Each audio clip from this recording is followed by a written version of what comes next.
Syafiqah, saya nak tanya, kalau seseorang lelaki wallet dah tak tebal, awak suka tak? Boleh juga sebab kadang-kadang kalau tebal pun penuh risik buat apa? Tapi saya tebal kat dalam phone saya. E-wallet saya banyak duit tau. Okey. Saya bukan nak memikat awak. Selepas ni. Bukan ke? Bukan. Okey, awak punya harapan Tapi ia bukan dalam bentuk rasuah ataupun hadiah.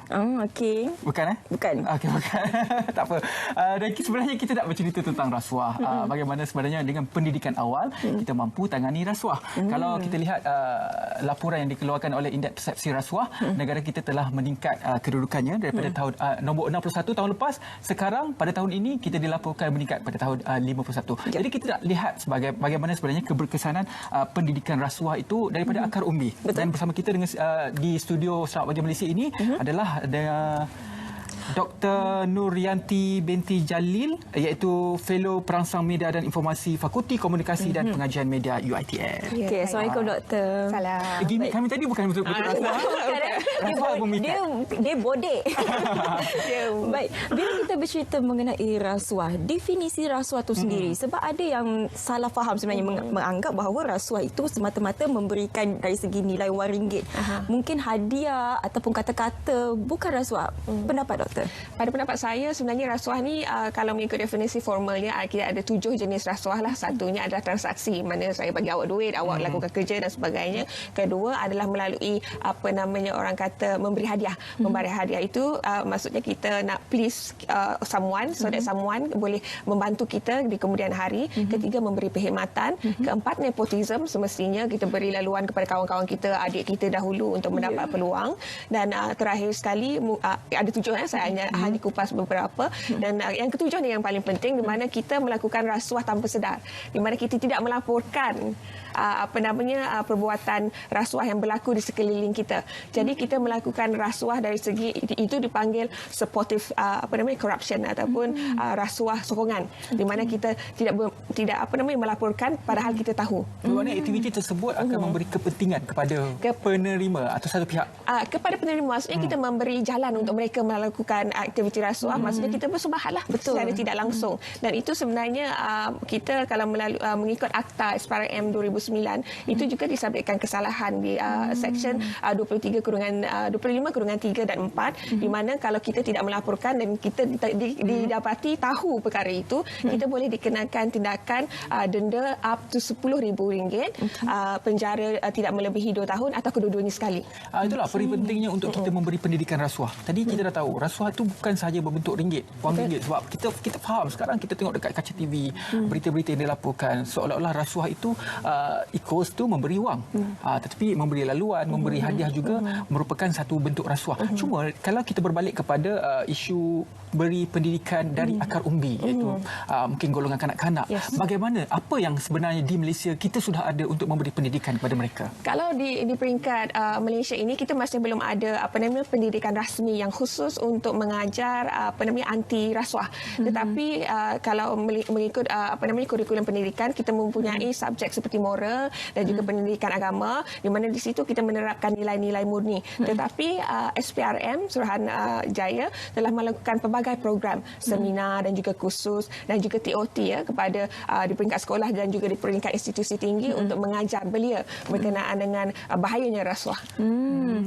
Bagi pendapat Doktor, macam mana sebenarnya kita nak terapkan nilai-nilai anti rasuah ni daripada pendidikan yang awal? Daripada pendidikan awal semestinya melalui kurikulum kita berceritakan tentang kes-kes yang telah berlaku. Tak perlu jauh, kita cerita di dalam Malaysia supaya kita rasa lebih dekat dengan subjek. Jadi kita boleh ajar mereka, kerana ramai yang tak tahu apakah tindakan, apakah kesan buruk rasuah ini dan bagaimanakah undang-undang yang sedia ada untuk menghukum penjenayah rasuah dan juga untuk melindungi orang yang melaporkan. Sekiranya sekarang ini jika kita tanya randomly kepada orang, apakah berani tak kamu untuk melaporkan aktiviti rasuah? Banyak yang takut, tetapi sebenarnya mereka dilindungi mengikut Akta SPRM Seksyen 65.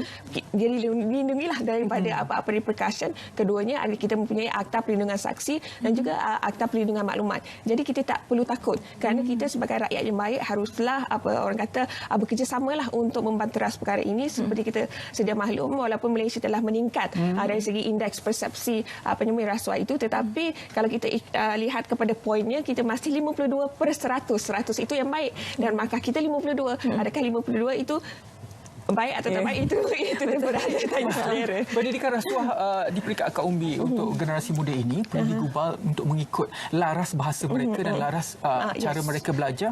Kerana apa? Kalau bagaimana doktor terangkan tadi adalah bagaimana untuk kita bercerita tentang kes-kes yang sedia ada. Saya rasa dalam bentuk cara sebegitu untuk menceritakan kes-kes dan juga akta-akta terlampau berat. Cara begitu untuk kita ajar kepada anak-anak. Mungkin kita boleh untuk di peringkat sekolah rendah contohnya, kita menceritakan dulu apakah definisi rasuah itu bagaimana. Kerana kalau kita lihat daripada kes-kes sedia hari ini di peringkat sekolah, ada pihak-pihak yang tidak bertanggungjawab memeras ugut kanak-kanak untuk mendapatkan perkara-perkara yang tidak elok, melakukan perkara-perkara yang tidak elok untuk kanak-kanak, dan itu membahayakan keselamatan kanak-kanak di peringkat sekolah lah. Jadi kita boleh ajar dulu apakah contoh rasuah, apakah maksud rasuah itu bagaimana, dan juga saya cadangkan kalau di sekolah kita boleh mula menerapkan nilai-nilai jujur dengan membuka kedai honesty shop. This is yang telah dilakukan di negara-negara lain lah. Honesty shop ni di peringkat UiTM pun kita dah lakukan, di mana kita biar je barang-barang yang kita nak jual tu tanpa penjaga. Jadi kita letakkan tabung saja dekat tepi. Jadi siapa yang nak beli letak duit kat situ, ambil barang. Jadi kita nak latih secara individu kepada kanak-kanak lah. Integritinya bagaimana. Jadi itu telah dilakukan di tempat-tempat lain. Okey. Maksudnya RTM pun dah buat juga sebenarnya. Dan kita macam tu juga. Kena buat juga macam tu. Kerana ia memang boleh membentuk integriti. Sebab di negara luar, macam kita pun selalu pergi travel kan. Kita isi minyak dulu baru bayar. Kalau kat Malaysia dia jadi lain dari ceritanya lah. Jadi bagaimana? Apabila kita jadi pendidikan formal itu perlu dibentuk, digubal ataupun tidak? Ya, semestinya perlu digubal kerana pada tahun 2018, November 2018, pihak SPRM dan juga mantan Menteri Pendidikan Dr. Mazli pernah mencadangkan untuk mewajibkan satu mata pelajaran baru, mata pelajaran civic, pendidikan civic, di mana salah satu elemen di dalam pendidikan civic itu adalah untuk mengajar berkenaan dengan nilai anti rasuah selain daripada hak-hak asasi manusia dan sebagainya. Kerana sekarang ini kita masih belum ada kurikulum rasmi lagi untuk mengajar rasuah itu. Jadi bagi pendapat doktor, adakah subjek itu jadikan sub saja ataupun perlu diadakan satu subjek yang khas untuk rasuah saja? Kalau yang dicadangkan oleh SPRM dan juga mantan pendidikan Dr. Mazli dulu adalah satu subjek pendidikan civic dan satu elemen daripada subjek itu adalah menumpukan kepada rasuah. Tetapi subjek pendidikan civic itu adalah tidak digrade. Maksudnya wajib diambil tetapi tidak ada ujian. Tapi sekarang ini kita masih belum ada itu, tetapi SPRM telah melakukan aktiviti-aktiviti di peringkat sekolah secara aktif. Seminar ada, kita ada kempen ada, dan saya menyeru juga kepada sekolah-sekolah yang berminat untuk pergi ke laman web SPRM. Di situ kita boleh memohon, boleh panggil SPRM untuk datang untuk mengajar berkenaan dengan integriti, berkenaan dengan rasuah, aktiviti-aktiviti untuk sekolah rendah dan sekolah menengah dan juga IPTA. UiTM sendiri, apa yang telah dilakukan untuk memberi pendidikan awal ini pada pihak sekolah? Kalau di UiTM, kalau di dalam sistem UiTM itu sendiri, kita sudah mempunyai SPR, Sekretariat Anti Rasuah di peringkat UiTM, dan itu sebenarnya di seluruh IPTA ada 20 SPR di mana kita melatih student kita untuk menjadi pegawai anti rasuah. Sebab itu adalah sebenarnya inisiatif SPRM juga, kerana pada tahun 1997 mereka melihat kita semakin pincang berkenaan dengan rasuah ini. Jadi mereka mencadangkan kepada kementerian untuk apa kata kita menerapkan nilai-nilai anti rasuah ini di peringkat universiti dengan melatih pelajar untuk menjadi lebih berintegriti dan bertindak sebagai tangan kecil pegawai-pegawai anti rasuah. Jadi di UiTM kita ada itu. Kita ada Sekretariat Rasuah Anti Rasuah dan juga kita ada unit integriti dan sebagainya. Okey. Macam mana pula dengan pelibatan sekolah? Apa peranan UiTM? Peranan kami di UiTM adalah dengan melakukan program-program bersama di sekolah-sekolah. Itu adalah perkara yang biasa kita lakukanlah, pergi ke sekolah untuk mengajar nilai-nilai murni, untuk untuk memperkenalkan apakah maksud itu dan sebagainya, dan apakah kes-kes dan sebagainya. Secara spesifiknya contoh-contohnya yang telah dilakukan, kalau secara spesifiknya setakat ini di bawah sekretariat lah, di bawah sekretariat SPR itu, di mana kita melakukan macam contohnya CSR dan sebagainya di sekolah di sekitar Shah Alam. Sepanjang doktor membuat program ini di peringkat sekolah, penerimaan budak-budak sekolah ni.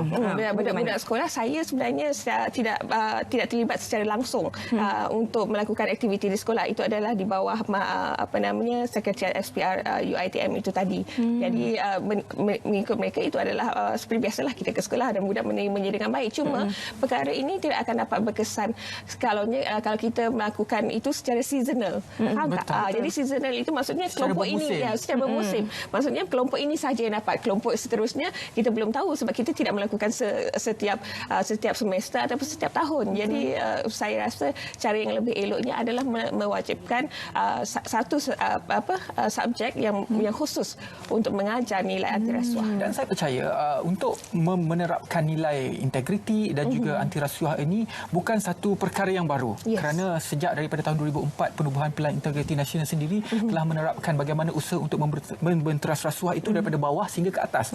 Dan tahun lepas Pelan Anti Rasuah Nasional telah dirasmikan, telah dilancarkan dan caranya adalah daripada atas ke bawah. Bagaimana melihat perkembangan Pelan Anti Rasuah Nasional yang dilancarkan pada tahun lepas itu mampu untuk menyentuh golongan yang kita berbincangkan sekarang, golongan bawahan ni. Kita harus faham.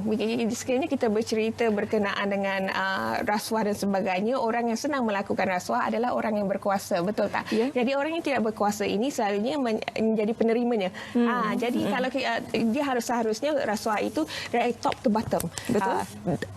Two ways lah. Kita harus mulakan di bawah ke atas dan juga atas ke bawah. Kerana sekarang ini kalau kita lihat pelaku-pelaku rasuah ini selalunya orang yang berposisi tinggi dan sebagainya. Jadi kita harus juga bukan hanya fokus kepada peringkat sekolah, tetapi juga harus fokus juga kepada mereka-mereka yang yang sudah berada di atas untuk menerapkan lagi apakah tindakan yang akan dikenakan kepada mereka sekiranya mereka melakukan kesalahan ini. Jadi bagi pendapat doktor, kalau pendidikan awal itu ialah pada budak-budak sekolah, kita boleh beritahu mereka betapa buruknya rasuah ini ataupun kesan negatifnya terhadap negara. Tapi bila kita bercakap mengenai mereka yang berada di posisi yang tinggi, bagaimana sebenarnya cara untuk kita educate mereka mengenai rasuah ini? Jadi seperti tadi yang di komen sebentar tadi, kalau kanak-kanak tidak sesuai untuk diceritakan case study dan sebagainya, jadi orang yang lebih besar ni yang sama posisinya, kita boleh ajarkan mengikut case yang ada, case dia ada dan apakah implikasinya kepada mereka. Kesan pengamalan rasuah ini kepada negara-negara, contohnya bagaimana negara-negara terkebelakang, kalau kita lihat Sudan, Syria dan sebagainya, kemajuannya sangat terkebelakang dari aspek kerana mereka ni sangat banyak mengamalkan rasuah di sana. Itulah salah satu cara untuk kita educate lah orang-orang di atas. Itu pendapat saya. Ya, betul. Kalau kita ikut pun menurut kepada Transparency National, GDP dunia ini 5% daripadanya hilang kerana rasuah. Itu lebih kurang dalam USD 3 trilion. Duit kita ni hilang disebabkan rasuah. Dan kita tak perlu lihat jauh. Kita boleh lihat kepada negara jiran kita, Indonesia contohnya, mengalami masalah korupsi yang paling tinggi di Southeast Asia kerana dan itu adalah salah satu janji Presiden Jokowi pada lantikan pertamanya sebagai presiden untuk menentang rasuah. Jadi di Indonesia juga mereka telah menerapkan pendidikan anti rasuah di peringkat sekolah dan juga menuju ke IPTA. Jadi mereka telah melakukan itu melalui Komisi Pembanterasan Korupsi, KPK. Secara ringkas, apa perbandingan antara pelan yang kita ada untuk tangani rasuah dari peringkat akak umbi berbanding dengan negara-negara, mungkin negara jiran ataupun negara paling dekat, negara yang paling hebat di kalangan negara kita adalah negara Singapura contohnya. Perbezaannya bagaimana? Kita di mana?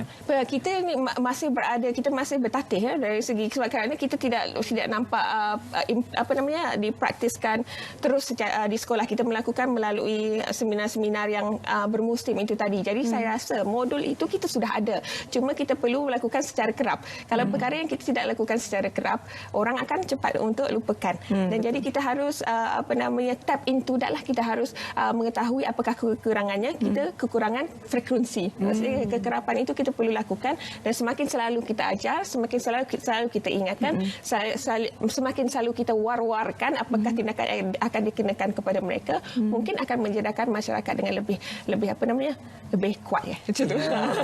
Lebih memperkasakan ajar kita berdasarkan. untuk kita tidak mengamalkan rasuah. Kerana apa? Ya. Semakin kita ulang, perkara tersebut akan berada menjadi subconscious mind. Betul. Secara tidak sadar kita akan lakukan dan kita tidak akan lakukan rasuah. Terima kasih banyak-banyak kepada doktor di atas informasi dan juga perkongsian terhadap bagaimana kita boleh tangani rasuah di peringkat akar umbi.